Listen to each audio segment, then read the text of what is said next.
देह शिवावर मोहे शुभ कर मन ते कबहू न डरो, शुभ कर मन ते कबहू न डरो, ओ शुभ कर मन ते कबहू न डरो, न डरो और सो जप जाए लरो, निश्चय कर अपनी जीत करो, निश्चय कर अपनी जीत करो, ओ देह शिवावर मोहे।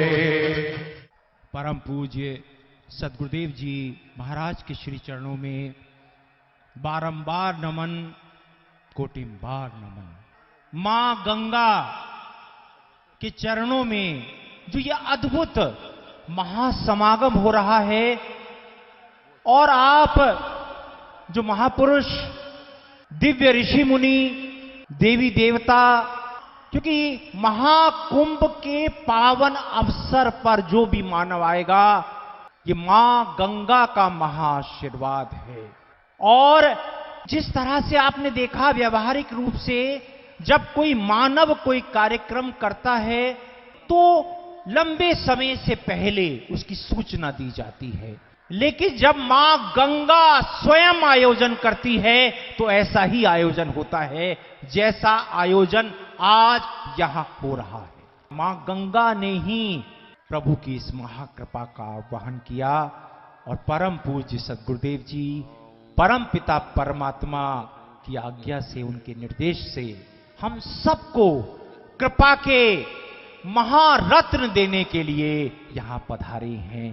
तालियों के महास्वर से परम पूज्य सदगुरुदेव जी का धन्यवाद अर्पित करेंगे, आभार व्यक्त करेंगे। मैं बुलाना चाहूंगा लखनऊ से भाई श्याम बिहारी जी, परम पूज्य सदगुरुदेव जी का आशीर्वाद। और साथ ही मेरी प्रार्थना है बिहार के डीजीपी साहब परम आदरणीय एसएम राय जी, परम पूज्य सदगुरुदेव जी का आशीर्वाद ग्रहण करेंगे। परम पूज्य गुरुमा जी यहां हम सबको दिव्य दर्शन देने के लिए पधार चुके हैं। तालियों के महापुष्पों से हम परम पूज्य गुरुमा जी के चरणों में प्रणाम अर्पित करेंगे। परम पूज्य सदगुरुदेव जी, आप गंगा का महा आशीर्वचन, महा आशीर्वाद देने की कृपा करें। परम पूज्य सदगुरुदेव जी।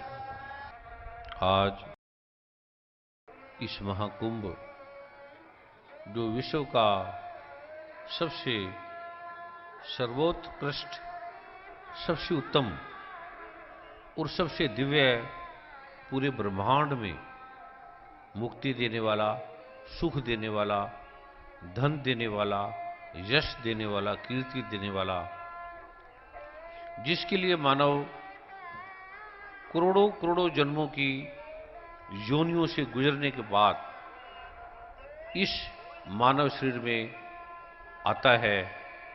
ये सभी शास्त्र, जो रहस्य में शास्त्र हैं, जो इसके रहस्य के ज्ञाता हैं, वो जानते हैं इसकी कितनी महिमा है, वो कितनी नकारात्मक शक्तियां हैं, कितने ग्रह दोष हैं, कितने बाधा हैं, कितने संकट हैं, कितनी प्रॉब्लम है।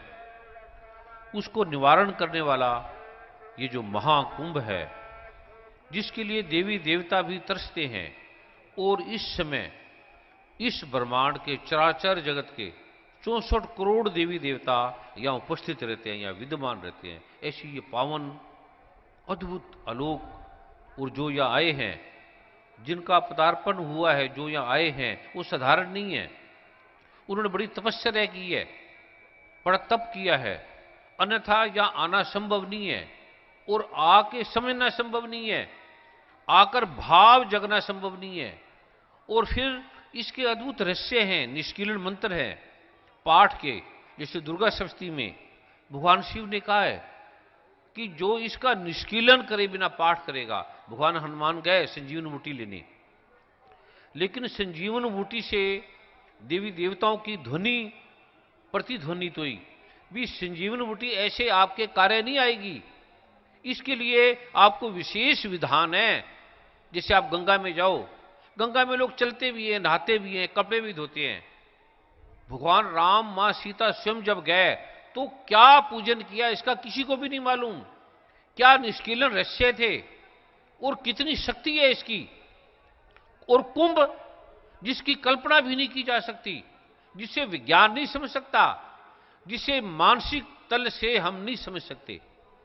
ये प्रभु की कृपा से ये जो आज महा अद्भुत रहस्य है, जिसकी आप कल्पना भी नहीं कर सकते, जिसे स्वयं भगवान राम ने जब मां गंगा के इस तट पे आए, जब इस आलोक के अंदर उनका पदार्पण हुआ, अनंत देवी देवता भगवान शिव ने स्वयं मां पार्वती को अद्भुत रहस्य दिया कि जो इस निष्कीलन का पाठ करके महाकुंभ के समय जब वो स्नान करेगा तो उसे इतना लाभ मिलेगा, वो जो भी चाहे जो भी मांगे उसे मिल जाएगा। मुक्ति मांगे मुक्ति मिल जाएगी, धन मांगे धन मिल जाएगा, यश मांगे यश मिल जाएगा, कीर्ति मांगे कीर्ति मिल जाएगी।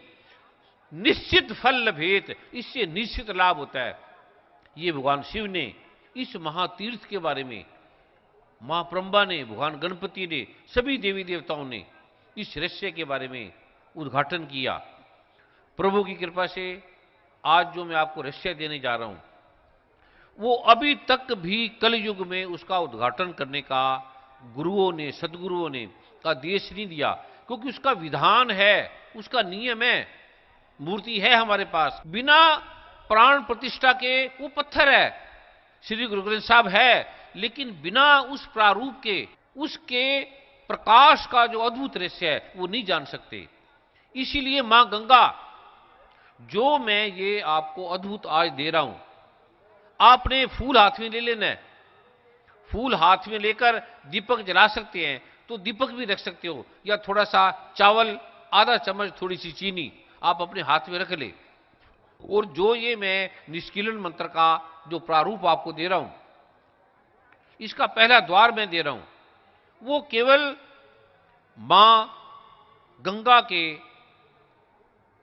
इस मां वैतरणी के, मां सरस्वती के, मां यमुना के, मां भगवती के, मां भवानी के साक्षात नारायण स्वरूपनी है। ये केवल आपने 1 मिनट ये पाठ करना है, जो मैं आपको, जिसका प्रथम द्वार आज दे रहा हूं, बाकी मैं कल इस विधान से दूंगा।